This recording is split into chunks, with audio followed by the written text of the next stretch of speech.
you want from your perspective, and we'll see what kind of questions we have from folks. And since we're doing a call with a cross section of constituents from different areas, we just kind of see what people want to talk about. If anything, I mean, if everybody's got it under control, we'll say thank you very much and happy parenting to you. But I have a feeling that Carlton and Rob and Michelle will have some things to share. So. Ooh, wow. That was cool. Nice little echo. What time is it? It's 5 o'clock. Oh, hey.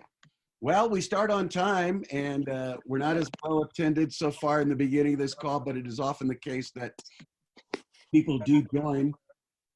Kevin, if you want to unmute everyone. Unmute. Mute everyone, sorry. All right, I'm going to mute everybody, and then I'll pull the parties out. Yeah, he'll mute everybody, and then Carlton, Michelle, and Rob. Yeah, all right. If you'll unmute the three of those, and then we'll move forward. This is our Thursday of the third week of our National Federation of the Blind of Colorado Zoom training and networking calls. We have one until further notice, I guess, at 5 o'clock every day, Monday through Friday. Tomorrow is what we now call Philosophy Friday. Last week we talked about an article in the Braille Monitor called Sighted Privilege. That was a fascinating. It was the longest call we had, and one of the attended. It went to 6:35. We usually end these by 6.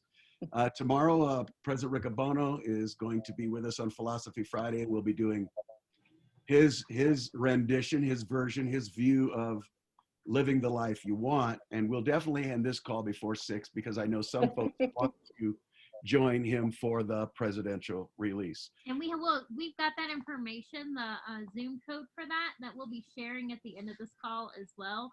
That way, if anybody wants to hop on to President Riccobono's presidential release, but maybe doesn't have the information, we'll share that. Okay. And Michelle, you can unmute yours because you muted when you came in, so it's not letting me. So you can unmute yours, Michelle.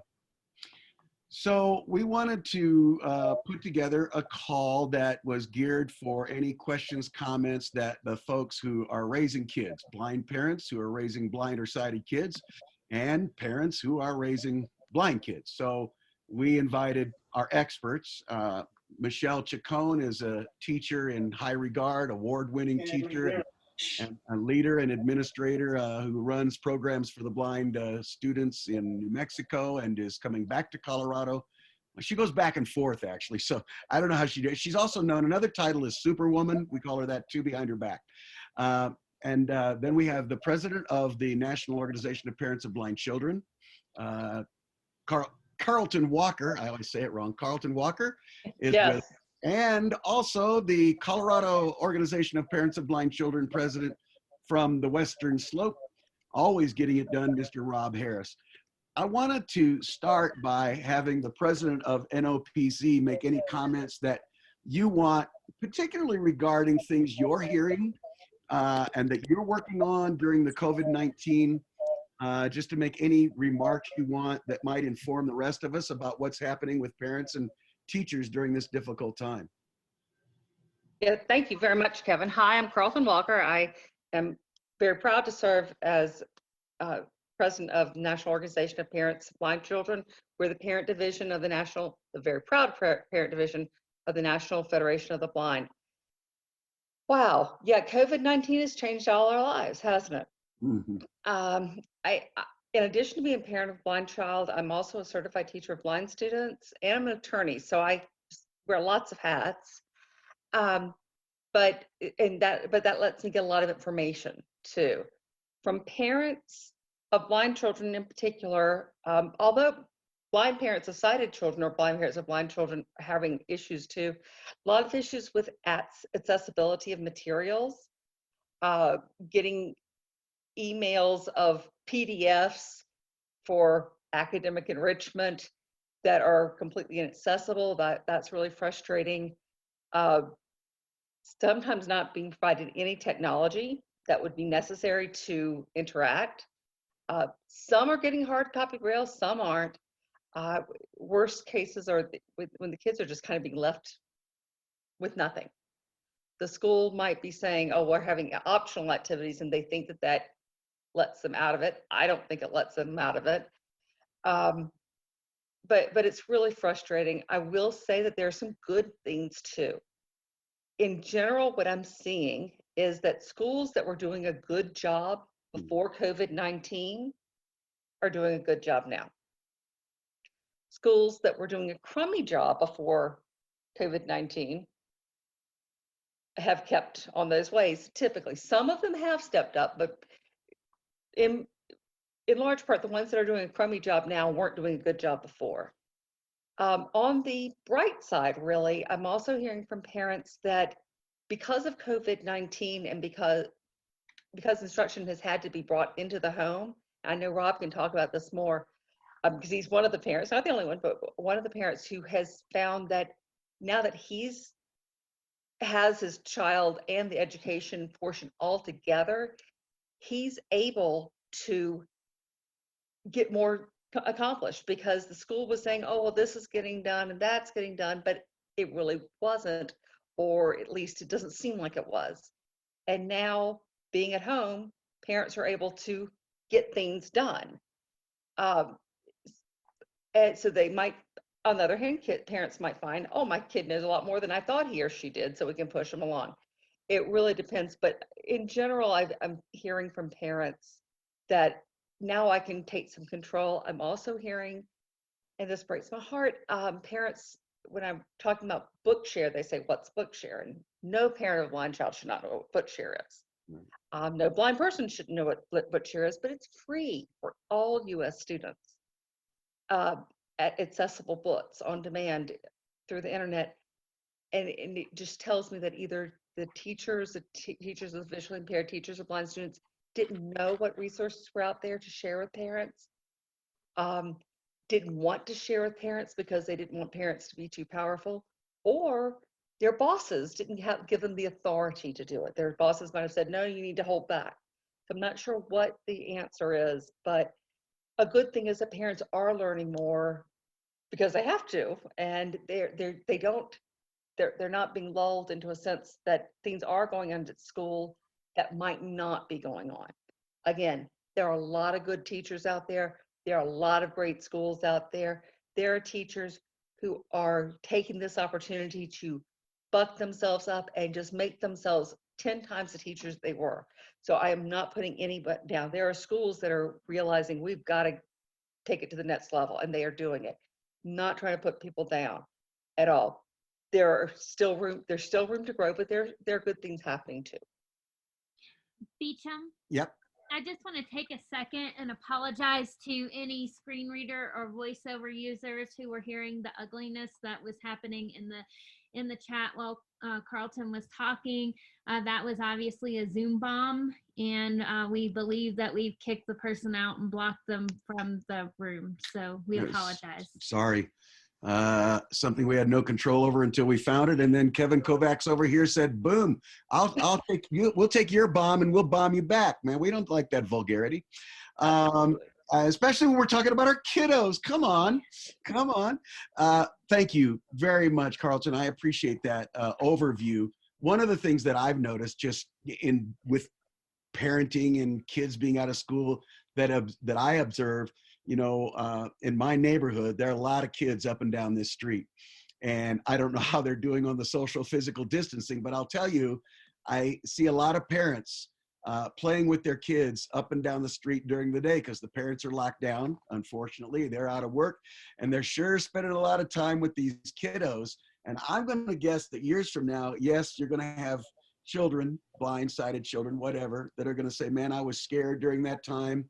Like my generation, we had missile crisis and we had 9/11, et cetera. But I think they're also going to have some good memories because there's a lot of playtime going on. And I hope that our parents of blind kids and our blind parents are able to spend some good quality time free of fear to frolic with the children. I just think that's such powerfully happy for me. Rob Harris, she talked about some of the work you're doing. Do you want to talk a little about what she's saying, the work that you're doing with your child? Yes, absolutely. Hey, good evening, everybody. Thanks for joining us tonight on the call and having a conversation about keeping our kids active and engaged during this uh, big shift in a otherwise normal schedule. I know schedules are one thing that's real important in our world, and so we've tried to maintain just as robust of a schedule as a family can, with two adults working from home on a little bit opposite schedules. And then we've got a seventh grader that's getting the blind accommodations through the IEP, and kind of what that's being unfolded and looks like. And Colorado is one of the states that all education facilities are closed, every last one of them, until at least April 30th now. And so we've got a lot of the work being done from the living rooms and the bedrooms and kind of the home front now. And I've been very, very encouraged, and really it's been a big help for us that during the transition of learning in, a traditional campus and inside of a classroom to coming back into the home, to the outpouring of resources that we've seen just suddenly rise up and say, hey, we can help out with this portion of it. We can help out with, maybe it's navigating Schoology or some of these online learning platforms that can be pretty tricky just from a normal everyday use student standpoint. You add some of the layers that are such as like a screen reader, or you add some of the large magnifier tools, and you sometimes get a lot of technological hiccups, as we call them. And so there's just it's a little bit more work for us. And so, like, our school district has put out that they anticipate about 3 to 4 hours worth of schoolwork per day for the students. And while that might be true, typically, for our situation, that can usually is about double that time. And that just includes sometimes right now at the beginning, as we get used to the online platforms and using a lot more of the assistive technology, to also kind of really taking a look and evaluating and seeing for the opportunity of, is this tool working in this environment? Because we do have to be mindful that as we shift the learning environment, we also have to be mindful of, is it good? I mean, do we have a little bit different lighting situation? Or is it where we need to set up a desk where things are more organized and set up so that we can find those in a more fluid manner, so that those aren't barriers to taking away from that day, and then also giving it a longer, just taking tasks longer. But basically what we've done is we've taken a schedule, we get up at the same time, we follow it pretty rigorously, and we've inserted our home curriculum, kind of our home version of the expanded core curriculum, and some of those skills that you just learn outside of a school environment, as normally we traditionally think of it, to basically learning from the teachers that are starting to roll out their actual educational curriculums. And so it's been really neat. I've enjoyed tremendously watching our daughter demonstrate her abilities and her skill level. We have had to kind of make some modification to the tools in the toolbox, but we do have a really good setup. And like I said at the beginning, I've really enjoyed the support and the resources that have just been available to us all. So yeah, it's been great for a start to an otherwise situation that you just really, you could never guess, and you can't make this stuff up. So here we are today. Well, we'll circle back to you with some more specifics likely, and we'll see what questions people have. I can tell you, as a blind parent of a blind child, if this had happened when Nijat, I mean, he's in DC now, having graduated from law school and was looking for work. I think he's not looking for work right now. Not sure there's much for him to do except stay isolated. But I can tell you, I think this would have been very intimidating for me. I think that I would have thought, even if he was in 6th, 7th, 8th, 9th grade, there are things I would have been able to do well for him. Cane travel, we could have done a little bit, some daily living stuff, some Braille. But if you got much academically advanced, he would be losing the old dad. I can tell you that. So I really admire you folks who can follow the outlines and then can do what the school curriculum Especially Common Core math. Well, Common Core math, for example. I mean, I learned math earlier in this call, I mentioned When the you still Cuban, carried the one. When it was developed. back when the Cuban Missile Crisis, as I mentioned earlier, and somebody on this call is looking it up. But anyway, it was a real deal. So at any rate, I really am proud of that. Michelle, from an educator standpoint, what kind of an administrator and an educator, what are you telling your parents and your students in New Mexico or Colorado? While she unmutes real quick in the chat, somebody mentioned that JAWS, Zoom Text, and Fusion are now absolutely free through June 30th to anybody that needs that. So please share that with anybody you know that needs it. Oh, thanks. Oh, Mhm. good. I wasn't aware of that. Oh, yes. That's cool. All right. Well, thank you. At least see the Zoom chat can be used for nice Yeah, things. for nice Yeah. There you go. That's what we always hope for. Michelle, are you unmuted, hon? There she goes. There you go. Michelle. Okay, can you hear me okay? We can. Yeah. Go ahead. Okay. Hi, everyone. From a TVI perspective, one of the things that I feel like it's really important for parents is to reach out to your TVIs and definitely make sure that they are in the loop as to what teachers are sending home so that they can try to discuss with you how materials can be adapted or modified. If they could get them in an accessible format via email so that your student could open them and use technology at home if it is available to go through the worksheet and answer questions. One of the things that every state has is an instructional materials center. And I know there was a big concern about sending some of the materials home because if they get returned, if they had the virus or whatever, but there are materials out there called consumables, which means they're not going to be returned. And checking in with your TVIs to find out about consumables that could be sent home for students to use as a part of their academic curriculums, whether it's for math or literacy and things like that. Designing some of those programs. Some of the things you could do as parents that I always think about is sometimes building your own little toolboxes at home to use for the younger kiddos. Let's say if they're wanting to color, one of the tools I love to use that was developed was the sensational board by our very own Ann Cunningham. She sells that, and what I loved about that is we were getting kiddos to learn how to feel an object and then be able to transfer that information into a drawing on a paper, learning how to transfer that information. That's a pretty cool skill for students to develop. If you don't have the funding to purchase that, one of the things we've developed on our own as TVIs around is just buying a basic clipboard, getting some window screen, cutting it to wrap around that clipboard and duct taping it down. And then you can just use plain typing paper and crayon. And if you push that crayon down nice and hard on that screen, on that paper, it raises up the crayon very nicely. Just some things thinking about that.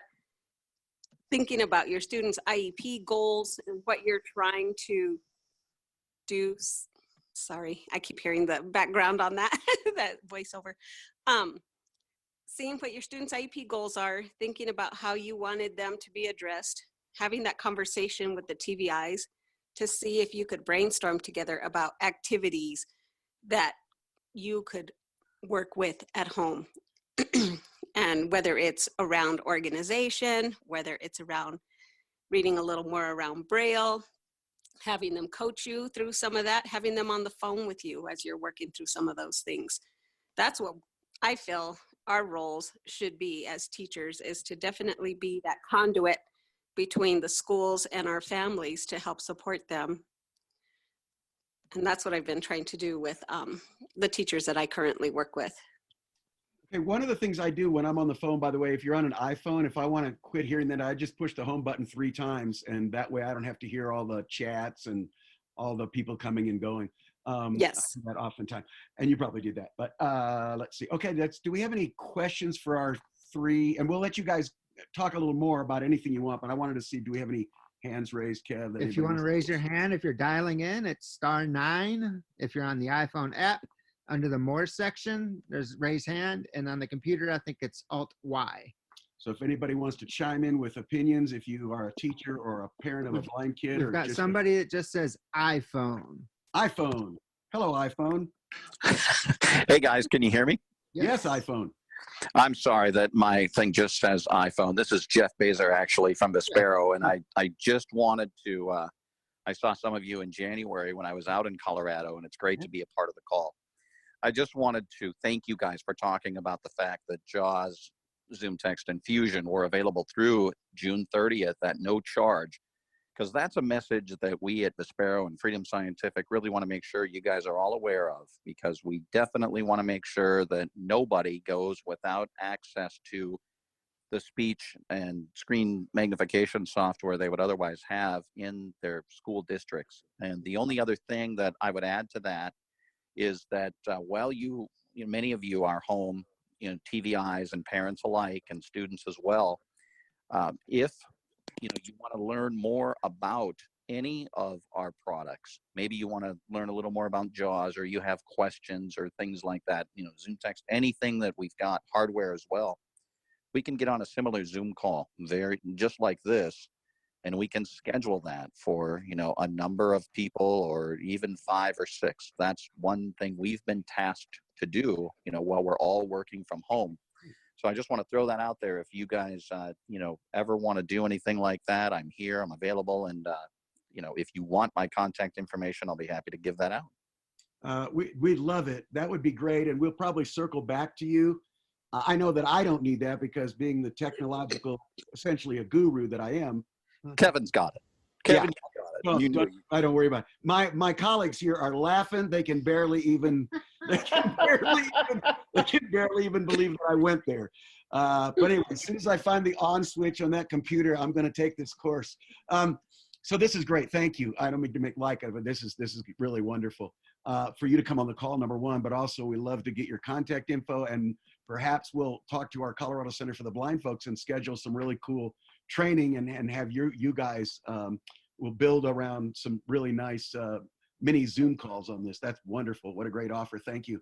Other comments for anything so far, Kevin? Yeah. And while he was speaking, Carlton posted the link for that free JAWS information in the chat if anybody's interested. Oh, good. And then we have Juliet Christiansen.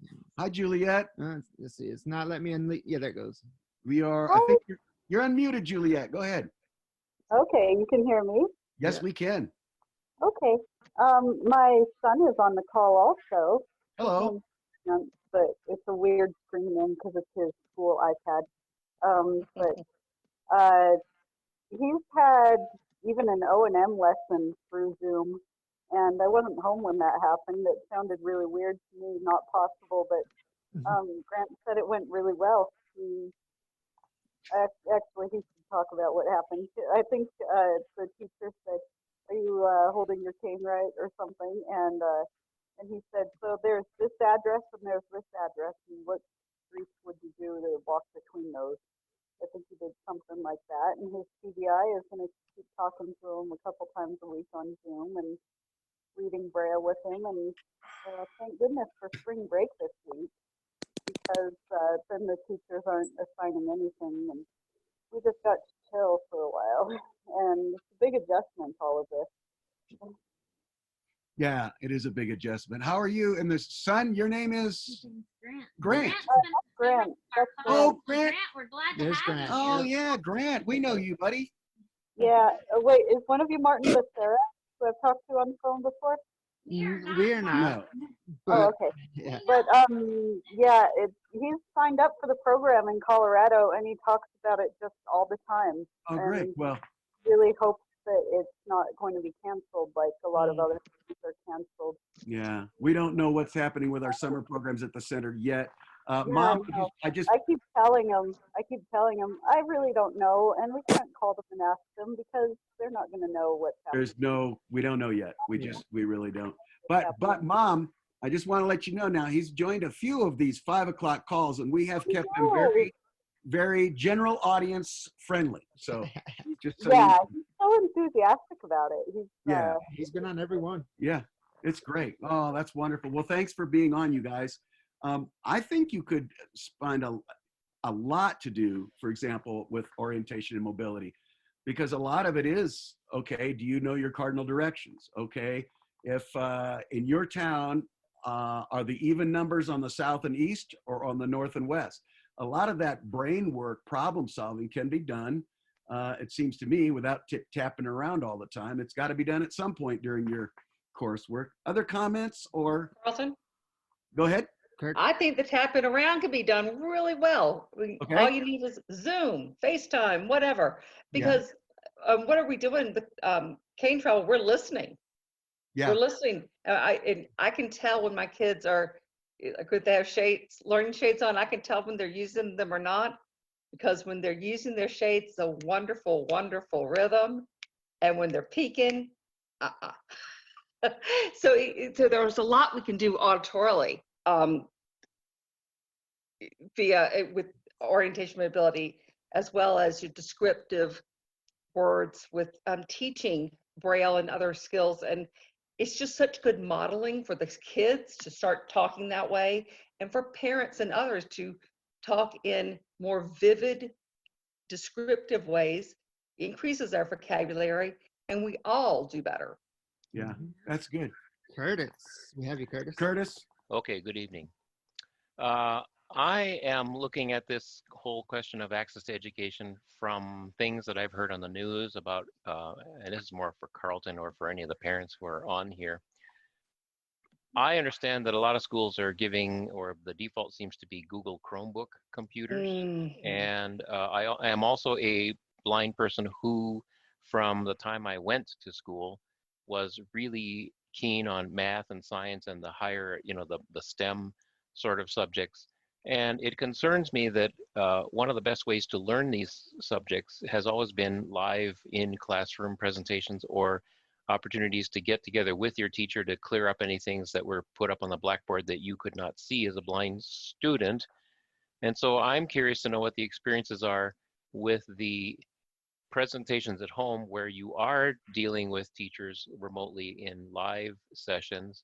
And we all know that you can get plain English materials made accessibly electronically, but that if you are looking at graphs, equations, and highly scientific notation material, that most of that stuff does not render itself very well with speech and is far better presented in Braille. So I'm wondering how the parents and the kids are faring in those aspects. Carlton, I can't speak, my daughter graduated from high school last year, and I can tell you I'm really grateful for that. Yeah. But part of it, with regard to the hard copy, you're absolutely right. Science and math needs to be hard copy, without a doubt. Ideally, schools didn't start closing until about 5 to 6 months into the school year. If the kid didn't have a textbook for 5 or 6 months, we already have a problem. The kid had a textbook, then they still have a textbook. And if it's at school, then school officials need to suck it up and let the textbook go home. So with that regard to that, now with new worksheets and such, again, if we had good processes in place, we should have had at least 2 weeks worth of worksheets ready. If we didn't, well, this is what kind of lets us know that just-in-time Braille production is not a successful way. With regard to the presentation, it made me smile when you said that, Curtis, because what you're saying for a blind student in a class, it's no different from a blind student online. That you're hearing the teacher describe the problem out loud. And that's how you have to do it in class. Hopefully the teacher has decent descriptive verbal instructions, but whether your body is in the classroom or your body is not in the classroom, it's not a major difference. Now, with regard to Carlton, there is a major difference. If the teacher, if I'm really feeling put out, and I do this more as an adult than as a child, right? But if I'm in a presentation where the information is clearly not coming across to me, in a live classroom, I can make a nuisance of myself. And I'm not advocating that kids do this all the time, but there are times when you have to. get up and say, I am not getting what you're saying.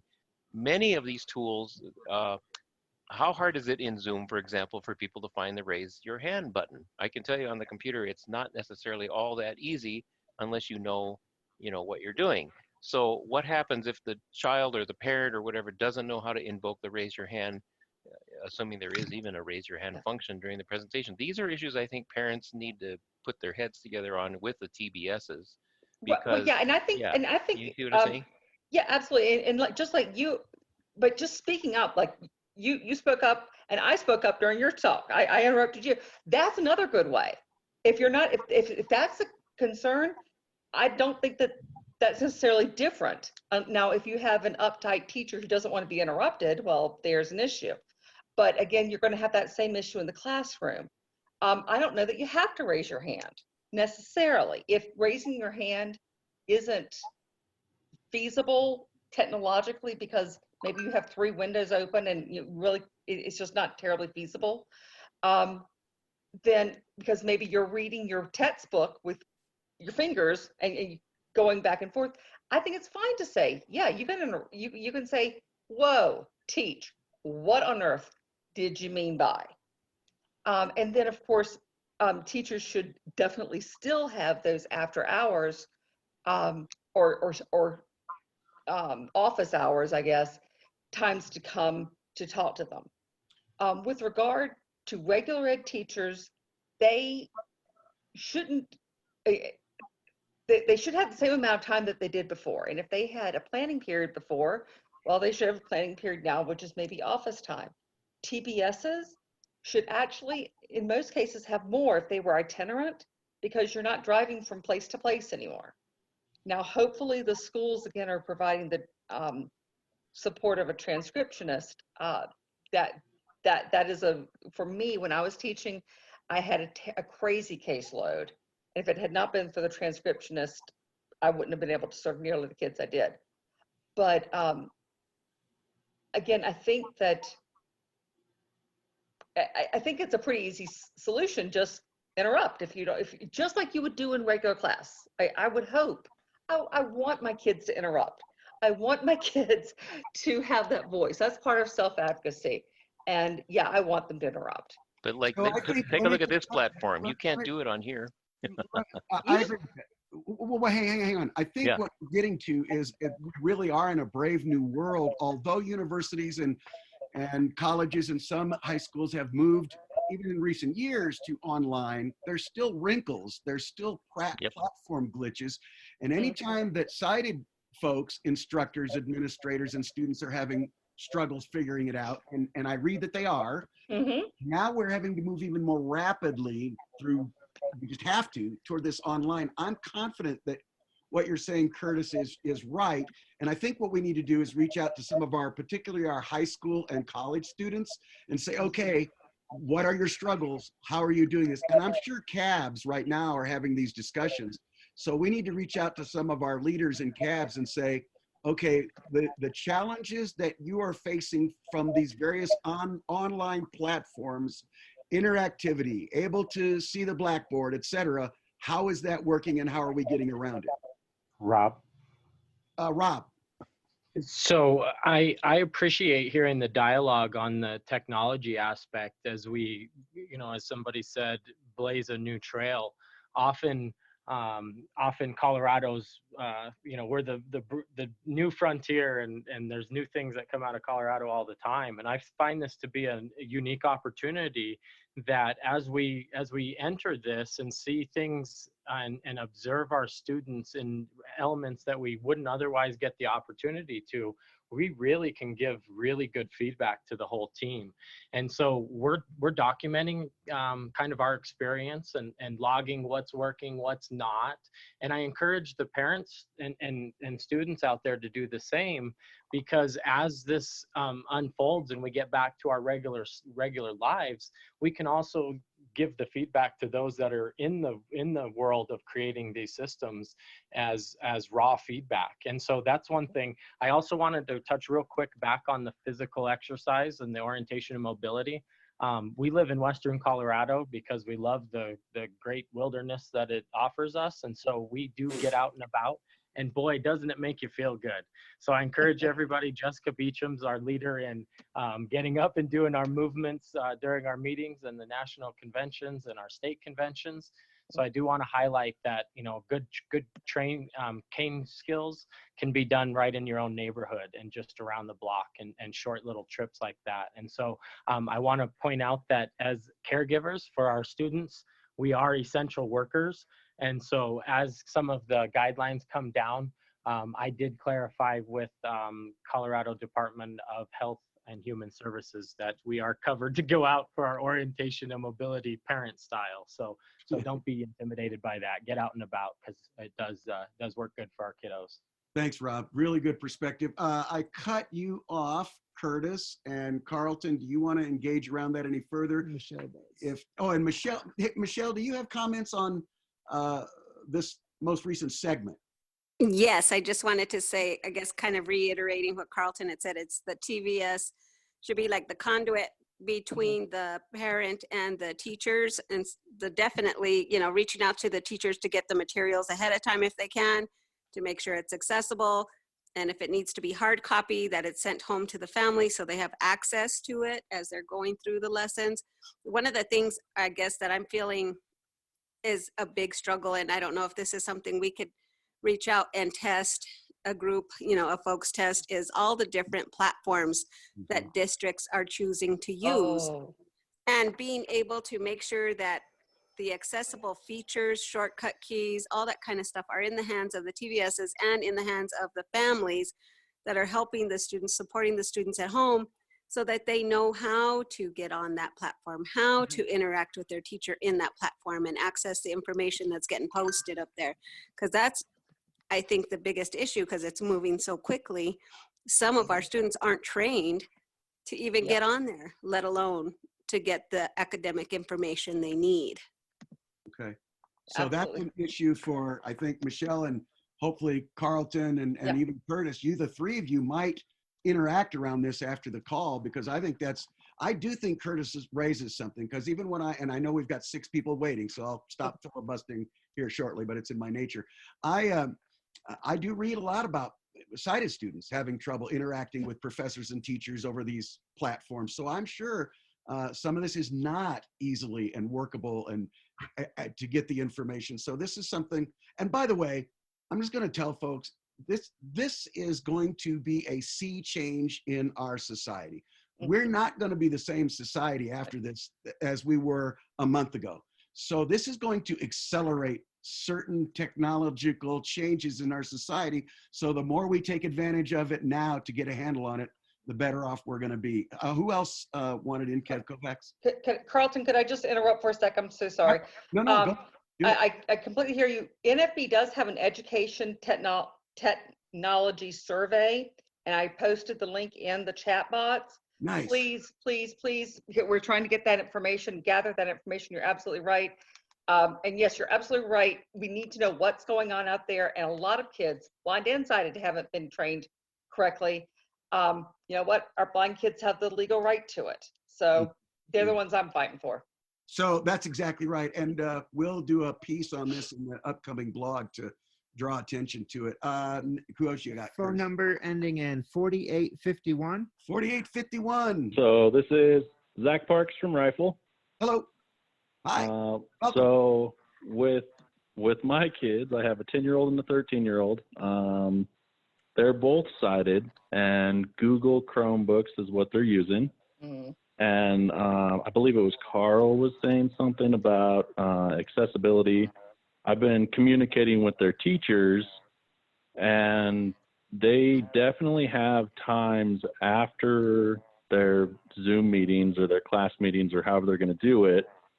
And there's times that I can reach out to them through their app and communicate. So if there's something they don't understand or something they missed or something I missed or however it works out, like there's definitely times afterwards, at least in our school district, that they're offering that. Good. So you're a blind parent of sighted kids, correct? Yes, sir. Yeah. Okay, great. Well, welcome to the call. I appreciate that perspective as well. Who's next? Thank you, Kevin. We've got Marianne. Marianne. You can unmute yourself. It's not letting me get, there it goes. There you go. Bada boom, bada bing. I was just waiting for the instruction. I have a question, which I'll save to the end, but a couple of tools I want to offer to people to sort of throw in the toolboxes at home. One of them is, especially for the younger kids and frankly for older ones, if you're having to help them draw diagrams and all kinds of other stuff, there is nothing wrong with a sighted kid's protractor, and you make some little marks and so on and so forth in it in order to draw small drawings to fit. And there are lots of really cool tracing wheels out there in the world. If you don't have all the big fancy tools, even Amazon, other places like that, you can buy different kinds of tracing wheels with single lines, double lines, all these different sort of thing to make accessibility happen for kids. I used to use a ton of that stuff when that was the only way we knew how to draw before other kinds of things came along.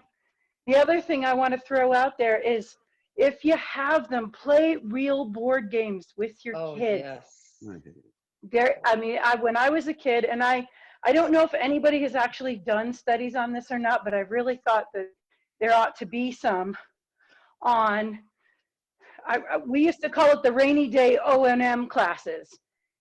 Because there were the days that were too miserable to go out, but yet we still did map drawings and we still did board games and things like that. And it seems like that stuff has gone by the wayside, and that teaches spatial orientation. So it's time to bring some of that stuff back. And Well, if you have to modify the home versions, then you modify the home version. It also teaches social interaction skills and that kind of thing. And in my case, it teaches what it would be like to be in prison, because I'm bored. It shot me that I should never violate the law, because to me, a board game or a card game was absolutely equivalent to hell hour. I just hated it. But most kids don't hate it. Most kids love it. Most kids don't. And I do have a question. I have a friend who is a teacher in New York City. He's a blind educator of sighted kids, but they're having to use Google Classroom, and he said it is pure hell for teachers. Yeah. So if anyone has any resources on how to make Google Classroom better, or anything that we're doing to advocate for betterment, even for our blind educators who are out there having to use inaccessible technology, I would be very interested to know so I can pass it on. Okay. Carlton, please have your friend reach out to NOBE, our National Organization of Blind Educators. I believe Kate Mendez is still president, and I know she'll want to hear. Well, and Kate's right there. Oh, Kate, are you with us? Yes, she is. You're awesome. I'm sorry I missed you. So that's good. Okay, thank you, Marianne, very much as always. Who else do we have? Karis, you can unmute yourself. It's not letting me get you. Karis? Okay, can you hear me? Yes, we can. Okay.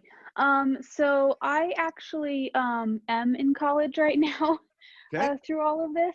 I know that there were a couple people talking earlier about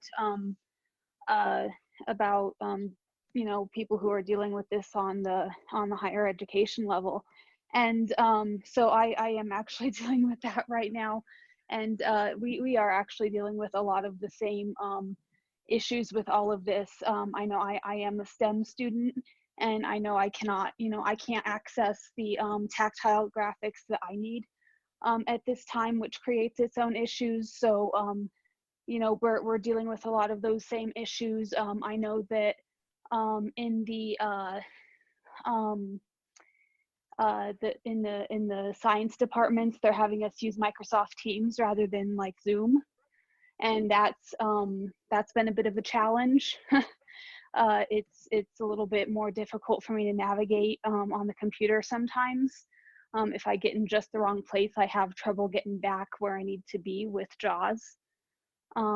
So that's been kind of a interesting thing. And I know that the teachers have been like really fond of doing like screen sharing, where they bring up a picture of their screen to show what they're doing in terms of homework or things like that. And you know, JAWS or NVDA can't say what, you know, it's seeing on the screen, what the professor is showing on their screen. So, it doesn't know what they're doing. And if I kind of try and ask what's going on, other students will be like, oh, do click on the 3 dots or whatever. And I'm like, well, I can't, I don't know what that is. So you run into a lot of those kind of issues, and I don't have access to the same kind of things that I would normally have, but so there are a lot of those same kind of issues. And I know that I was already behind because of not having access to materials to begin with. So I think that we're running into a lot of the same issues that maybe the kiddos may have been having trouble with in the higher education area of things, in terms of that. The other question I had was, I know that earlier in the session, someone was talking about Bookshare. I know that over at Colorado Center for the Blind, someone was helping me try and get set up with Bookshare, and it never went through. Does anyone know if there's a way to actually get a hold of someone at Bookshare to find out why that never worked? Because we haven't been able to figure out why that never got processed. Just out of curiosity. Well, first of all, I want to thank you for sharing the first party restore. I'm sorry, deeply sorry you're having to go through this. It's trouble and it's too bad. And we will, as an organization, continue to work at it. I don't know enough about Bookshare, but I'm sure somebody on here has an answer. Or I would say you just email Bookshare and say, yo, what up? I'm a blind person. I need to share. I need to share. And I can help you with that. Hey, Kevin Oh, Kovac, excellent. after this call, can you have her? Yeah. He's got your number right here in his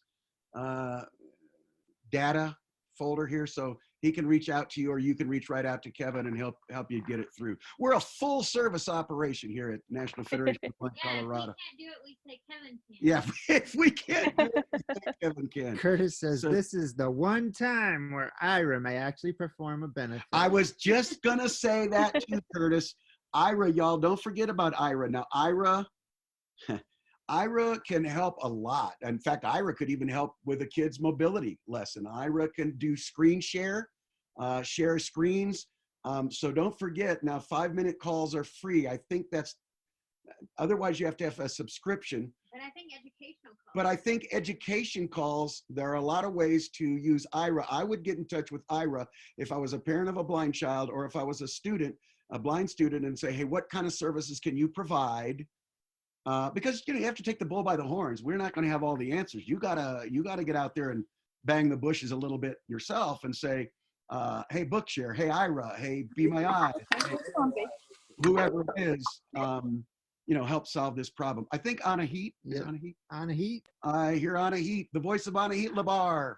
Hello, sorry. You're good. You're good. Go ahead. So a few things. For cars on Bookshare, I had a similar problem.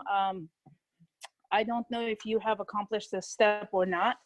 They need a medical proof that you are blind. So if you have not done that step, that means that's why they're delaying it. So just email them, and that might be the step that's holding the things up. So that was the case with me. I had to get the paper from my doctor confirming that this person cannot read print efficiently enough to sustain college reading. So that might be the case for Google Classroom. I actually was on a webinar yesterday, and I am not a JAWS user, so I might be saying this wrong, but there is something that's called a virtual cursor or something like that. So apparently if that is turned off in JAWS, then it works much better. So that's for Google Classroom. And I also wanted to mention, as far as, for the kids, learning and all that. So for technology and for everything for that matter. So I was telling, we have a 17-year-old and a 15-year-old at home who are obviously learning online. And I was telling my 17-year-old, this is in a way like a college experience, because this is what college is going to be like. You're going to be given assignments and given a due date, and then the rest is up to you. So it's very different for the kids to not have that structure of, okay, this is assignment today, it's due tomorrow. No, now they're saying, here's the assignment on Monday, give it to me on Friday. And that's really hard for kids. So learning that self-regulation and structure and a ton about self-advocacy is very, very important. And it's hard. I mean, it's not easy for a lot of the kids. You know, to reach out to the teacher means admitting that I don't understand something. And for a lot of the kids, that is not a comfortable place to be. So kind of having those conversations with the kids is very, very important. And I do say, Kevin, I agree with you. I mean, I do say to my kids, education and many other areas of our lives is never, ever going to be the same. It's just not. You know, things are going to change and things are going to be different, and that we will see a lot more online instruction. We will see a lot more, because people will say, oh, I didn't realize we could do it this way. So That's right. is, you know, so it's very important to grasp this not as a temporary, let's just make it through, but make it a learning tool and actually learn from this, because this is going to be a part of our life, whether we want it or not. It really will. And I think that's very well said, and it's said much more eloquently than I could say it. And I think that it's like other things that have happened in history. World War II brought around major changes in our lives. Some were good, some were bad. It's terrible that you had to have World War II, but it made change. And so did 9/11. And there are things, look, the fact is some of the changes we're going to live through in the next month or three in terms of education and employment, were going to happen over the next 5 or 6 years anyway. That's, if you read deeply into the philosophy of business growth and technological growth, these are the things that you're going to see right now. And I am so glad that the National Federation of the Blind has a committee that started a few months ago, ironically, chaired by Anil Lewis and Mark Maurer, that's talking about what will the kind of seismic change in our society mean for the future of jobs for blind people. And so it's very timely that we just started that initiative. Okay, we don't want to run into the presidential release, so let's see what else we have. Jeff is back. Oh, good. I was going to just, that's funny. Okay, Jeff, go ahead. Hey, guys, three quick things. Talk about this. I just want to say three quick things, and I'll try to be as quick as I can. You're good. Go ahead. The lady talking about Microsoft Teams a moment ago. So you talked about our society being different after this. I think Microsoft Teams clearly is not going away. That's the replacement, for Skype Business, and Zoom is here to stay forever too. So those two platforms are pretty popular, and I just want you guys to know we've recently put out a webinar regarding Microsoft Teams specifically, with hotkeys and how to navigate through. And the good news is there's a lot of hotkeys that work to move through all of those windows. We are actually at Vespero just beginning to use Teams as well. So don't feel bad, because I right now am pretty clueless on how to use it as a technology person as well. So a lot of us are all in the same boat there. But all of our webinars are free, and that is available if you just go to freedomscientific.com/training, look for the Teams webinar, and it's right there, and it'll take you through how to do that. The second thing that I wanted to mention quickly, you guys were talking about PDFs earlier, right at the very beginning of the call, I think, and some of them being inaccessible. And PDFs have always been a nightmare for us screen reader users.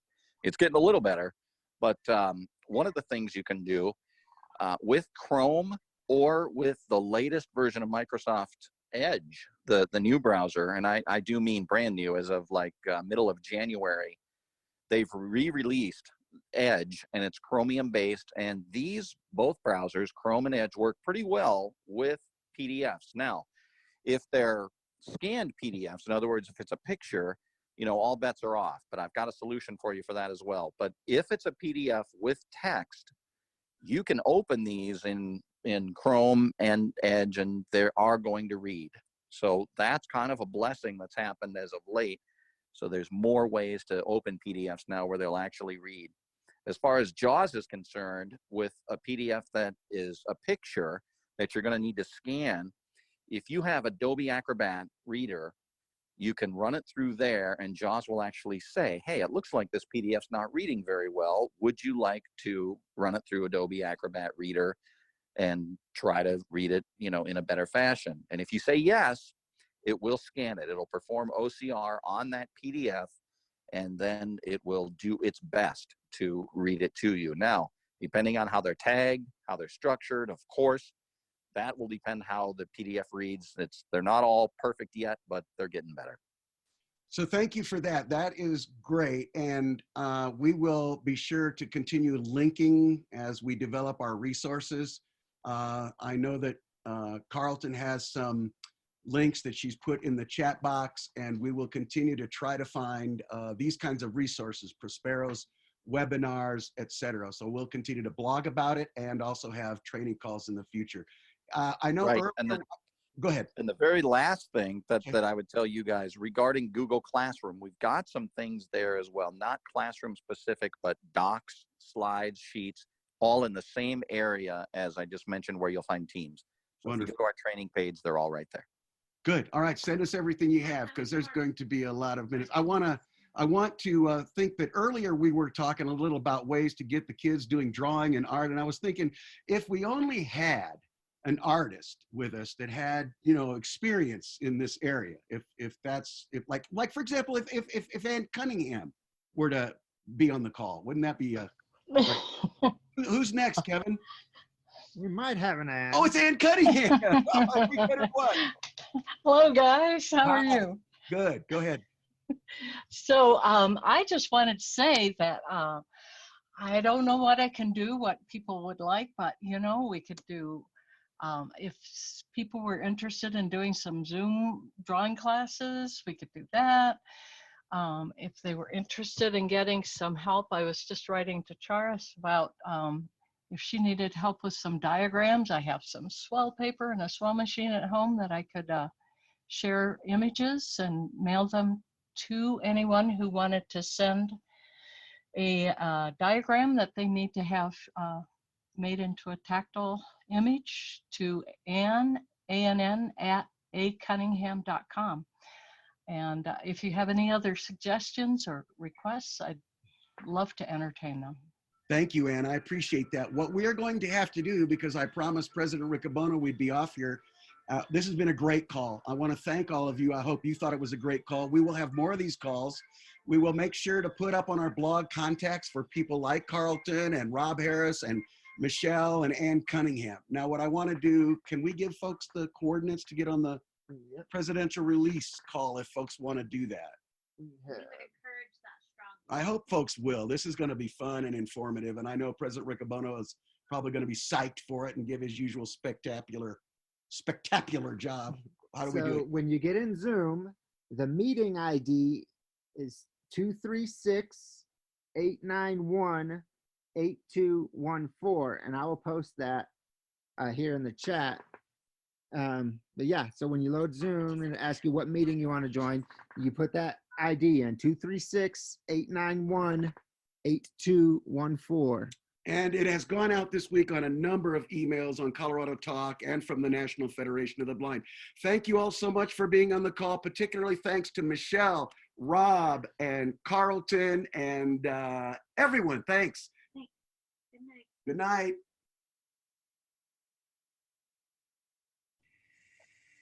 Thanks, everyone. Night. Thank you. Thanks, everybody. Have a great night.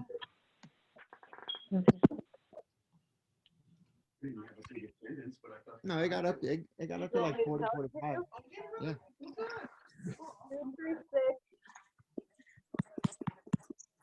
236. Podcast download, please. 91.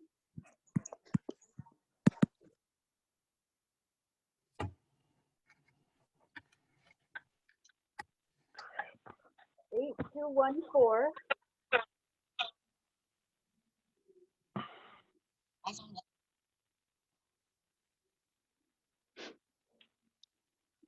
How come that was the wrong? Hey, Fred, that didn't work.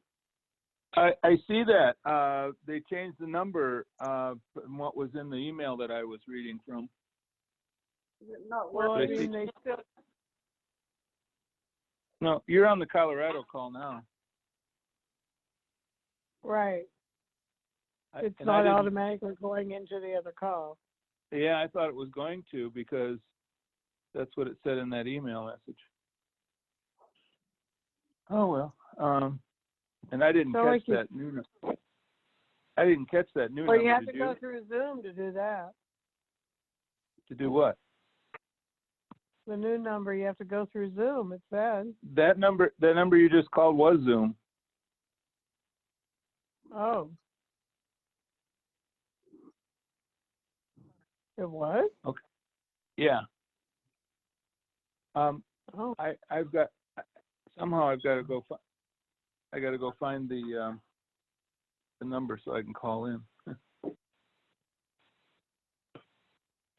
Okay, goodbye. Goodbye. I'll try to call you with it as soon as I find it. Okay. Yeah, thanks. Sure. End call. End call button. End call.